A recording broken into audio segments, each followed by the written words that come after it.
Fala Barca, esse é o nosso quarto episódio do Pulse.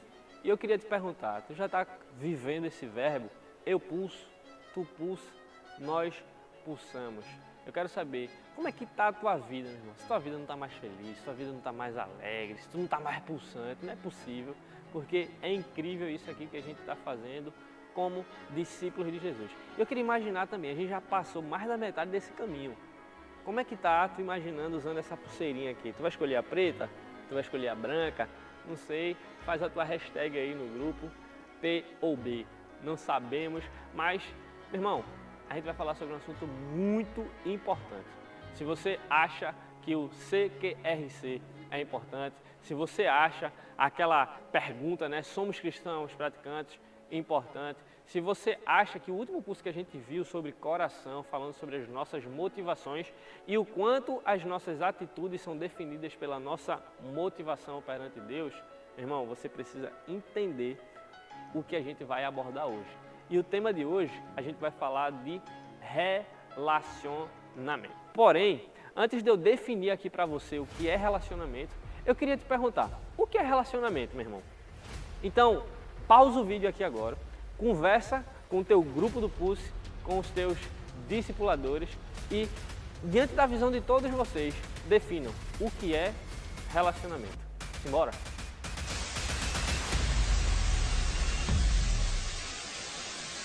Segundo o dicionário, é o ato de se relacionar, de estabelecer uma ligação, uma conexão com algo ou alguém. Pode ser também relação amorosa, relação afetiva, de amizade ou de intimidade entre pessoas, além de ser uma maneira de tratar, de conviver bem, de se conectar amigavelmente com outros. Ou seja, para se relacionar precisa de outro, para se relacionar precisa de alguém entrando em contato entre si, de alguma forma, tá certo? Precisa haver então um terceiro, entenda isso, para haver relacionamento. Atualmente vivemos uma crise de relacionamentos. Por favor, você vai ter que concordar comigo. O sociólogo e filósofo polonês, decora esse nome dele, bem difícil, parece que a gente está falando em línguas aqui, Zygmunt Bauman, ele dizia que vivemos tempos de relações líquidas. São contatos que são feitos não para durar, mas para serem descartáveis, deixados de lado ou substituídos. São vínculos frágeis que podem se romper a qualquer momento. Ele define dessa forma as relações modernas. E isso acontece desde o relacionamento amoroso ou de um novo jeito de fazer e desfazer a amizade. É tudo muito superficial. Seguindo, deixando de seguir no Instagram, a liquidez está nas relações e são a marca dessa cultura secular, de um mundo que tem a si mesmo, o ser humano, como óculos de sua cosmovisão. O ser humano sendo o centro de todas as coisas. As pessoas incapazes de sentir compaixão e empatia pelas outras, entrando em relações, repito, sendo amorosas, amigáveis, afetivas ou não, sempre tendo assim como o seu próprio Deus, sempre tendo assim como o seu próprio foco. E é por isso que o sociólogo Zygmunt Bauman, ele vai dizer que as relações modernas, elas se baseiam nessa liquidez, como se a gente estivesse tomando um copo de água para saciar a nossa sede e depois que eu usei aquele copo, eu posso descartá-lo, porque eu, que sou o centro dessa cosmovisão inteira, já fui saciado, então eu posso descartar tudo isso. Então, tendo isso em vista, eu quero te fazer logo a segunda pergunta aqui para que tu possa discutir com o teu grupo sobre relacionamento. Se os relacionamentos seculares são líquidos, como devem ser os relacionamentos cristãos? E por quê? Escuta isso aí com o teu grupo. Vamos embora?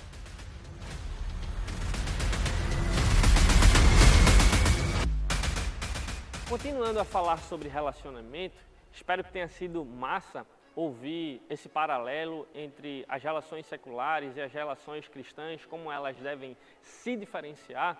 Os relacionamentos cristãos devem ser baseados no amor a Deus antes de todas as coisas. 1 João capítulo 4 vai descrever muito bem sobre o que é o Evangelho? É o amor de Deus por nós, mas o que esse Evangelho causa em nós como consequência.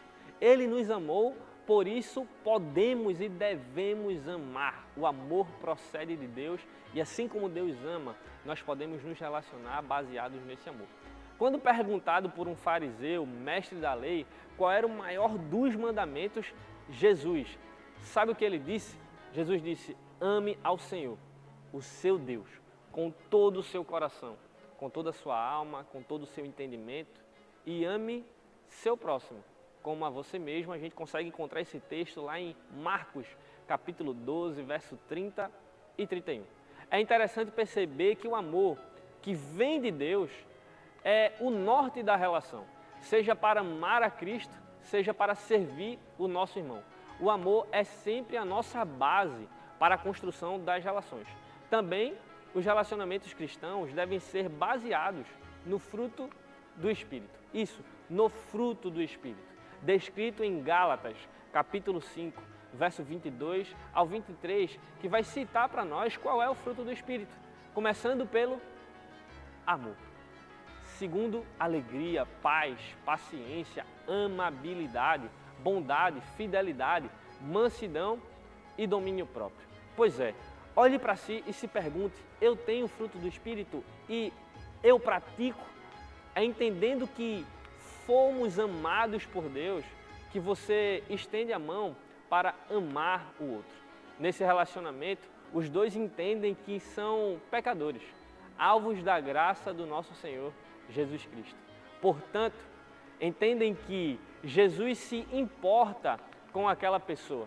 Afinal, essa pessoa é filho de Deus também. É meu irmão em Cristo. Por isso, em hipótese nenhuma, eu poderia tratá-lo com esse relacionamento líquido que Zygmunt Bauman vai falar.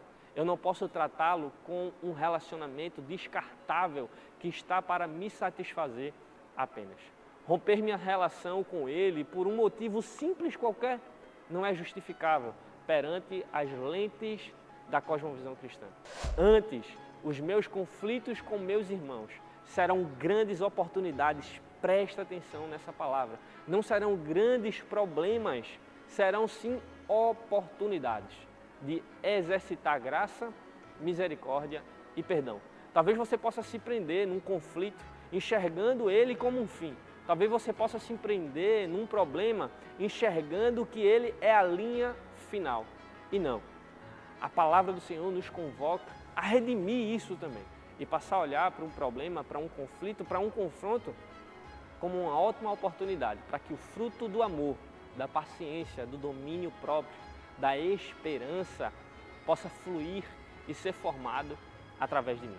É um fato que muitos de nós oramos para Deus e pedimos para que Ele possa nos capacitar, que Ele possa nos moldar, nos dar mais do seu caráter. Porém, isso não vai cair do céu no estalar de dedos e então agora eu vou ser o ser mais santo da terra.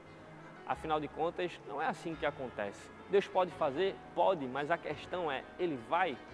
Acredito muito que Ele vai nos dar oportunidades para que a gente possa exercer amor, para que a gente possa exercer paciência, para que a gente possa exercer perdão e graça para as pessoas. E aí eu quero te perguntar, essa terceira pergunta para tu pausar esse vídeo aqui. Agora que nós entendemos o que é relacionamento e como os relacionamentos cristãos devem funcionar, como você acredita que deve ser seu relacionamento com Deus?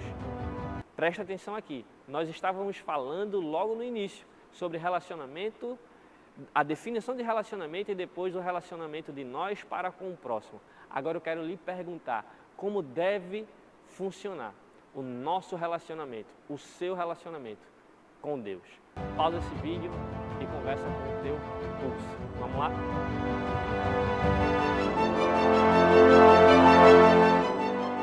Voltando aqui, eu quero fazer uma breve lembrança. No primeiro Pulse, entendemos a nossa história através daquela sigla que eu faço questão de repetir. CQRC. Acredito que tu vais lembrar, né? C de criação, Q de queda, R de redenção e C o último C de consumação. Essa é a nossa história. Precisamos das lentes do Evangelho para viver uma boa vida com Ele, com Deus. No segundo pulse, nós entendemos que nós cristãos refletimos a glória de Cristo através da nossa vida, através das nossas obras, das nossas atitudes. Logo, não há esse que, se dizendo crer em Jesus, não seja praticante da sua vontade. Como você bem sabe, Deus não tem filhos não praticantes.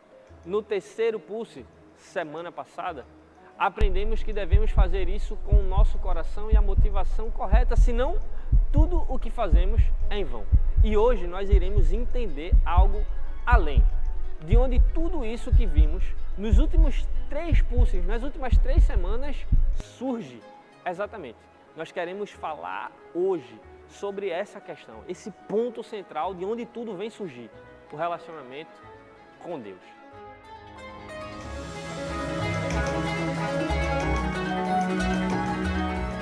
E para basear isso, eu queria trazer o texto de Mateus, capítulo 7, verso 22 e 23, que vai dizer: muitos me dirão naquele dia, Senhor, Senhor, não profetizamos em Teu nome? Em Teu nome não expulsamos demônios e não realizamos milagres e prodígios? Então eu lhes direi claramente, Jesus falando isso, nunca os conheci. Afastem-se de mim, vocês que praticam o mal. Jesus está nos dizendo que no fim de tudo, se chegarmos nos gabando de ter participado de todas as reuniões do Pulse, não ter faltado uma barca, ter ido para a barca missionária, ter orado muito, lido a Bíblia inteira várias vezes, ele vai dizer, sem relacionamento, nada feito. Sem relacionamento, não vos conheço. Tudo isso que vocês fizeram é em vão. Mais do que um trabalhador, a palavra vai dizer em João, capítulo 4, versos 23 e 24, ele busca adoradores, que o adorem em espírito e em verdade. Leiam comigo esse texto. Mas a hora vem, e agora é, em que os verdadeiros adoradores adorarão o Pai em espírito e em verdade. Porque o Pai procura tais que assim o adorem. Deus é espírito e importa que os que o adorem em espírito e em verdade.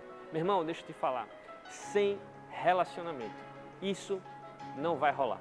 Não se engane, e eu também não estou aqui para fazer um negócio bonitinho para você, para ser do hype, para a gente se conectar com os amigos e ter debates bíblicos, teológicos e etc, para que você saia daqui feliz, mas eu preciso ser honesto com você. Sem relacionamento com Deus, tudo isso aqui é em vão. E se tem uma coisa que eu não posso fazer por você, que os teus amigos não podem fazer por você, e nem você por eles, e nem teu discipulador, é a tua relação com Deus. Não temos como substituir isso. Deus quer se relacionar com você. Com você. Aprenda isso. A pessoa que você deve chamar para a caminhada e cumprir as obras é o próprio Deus. Não tem sentido qualquer obra que tuas mãos possam produzir se Ele não estiver presente. Ele gosta de passar tempo contigo, conversando, te ouvindo, achando belo o que tu tens para falar, mesmo sabendo de tudo que sairia da sua boca, afinal de contas, Ele já sabe de tudo. Ele é onisciente, mas Ele sente prazer em seu Filho, assim como um pai terreno da gente sente prazer de passar tempo conosco, de nos ouvir, saber do nosso dia. Imagina Deus que é todo bom e nele não se encontra pecado. Meu irmão, a gente pode ver isso desde o Éden. Ele deseja se relacionar conosco. Viver o Evangelho não é viver ativismo. Fazer, fazer e fazer. Antes é se relacionar. O nosso chamado, antes de ir pelo mundo e pregar o Evangelho, é vinde a mim. Jesus não quer que a gente faça as coisas para Ele. Aprenda isso. Jesus quer que a gente faça as coisas com Ele. Por vezes, a nossa relação com Jesus, a nossa cosmovisão é falha, porque a nossa prática reflete aquilo que nós cremos. Padrão de pensamento modela comportamento, eu acho que você lembra dessa frase. E De fato, a cosmovisão cristã não prega para nós uma relação com Deus ativista, como se isso justificasse a nossa relação com Deus, porque eu faço. Antes, Ele quer que a gente se relacione. E eu repito, antes de te fazer a quarta pergunta, meu irmão, você está fazendo as coisas para Deus ou você está fazendo as coisas com Deus? Tuas obras de serviço têm surgido da tua relação com Jesus? Me conta mais sobre isso.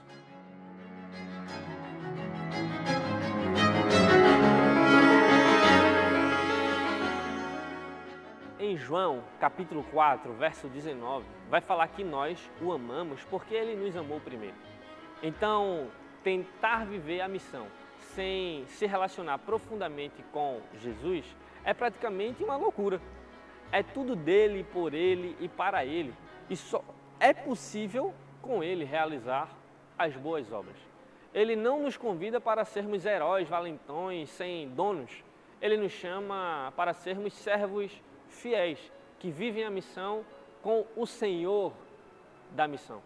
E cara, é no quarto secreto, em oração, em relacionamento e entrega do nosso coração a Deus, que Ele nos direciona para a nossa jornada, onde descobrimos a nossa vocação, qual combate de fato deve ser combatido, ou qual luta você deve lutar.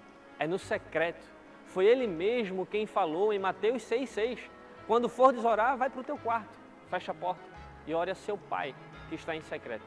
Então seu Pai que vê em secreto te recompensará. O texto bíblico aqui continua relatando que não devemos orar como os gentios que se esforçam para produzir, veja, palavras bonitas, porque eles pensam que pelo muito falar serão ouvidos, pela sua eloquência serão aceitos. Mas não, a palavra nos convoca a sermos sinceros de coração. Não é sobre beleza, não é sobre quantidade, não é sobre performance. Percebam, não é sobre falar muito, não é sobre entender toda a cosmovisão cristã. Talvez você não entenda tudo completamente. A Bíblia de Gênesis a Apocalipse não quer falar para nós sobre fazer muito e nem entender tudo na grande maioria das vezes. Deus quer que a gente possa viver um relacionamento íntimo com Ele antes de todas as coisas. Antes de você se encher de atividades, Deus quer que você se encha dele. E esse enchimento só vai acontecer através do relacionamento. E é através do relacionamento que tudo virá como consequência. A missão, o ide, é antes do vinde. O fazer para o Senhor ou com o Senhor é após ou durante, na verdade, corrigindo isso, é durante a relação com Ele. Jesus busca o nosso coração, o caminhar com Ele, buscar a jornada e não o resultado. Muitas pessoas têm se enganado, olhado para o Evangelho e buscado viver performance em busca de resultado, quando o convite do Evangelho para nós não é esse. Estamos vivendo com Jesus como quem vive uma carreira profissional, sempre atrás de metas para bater.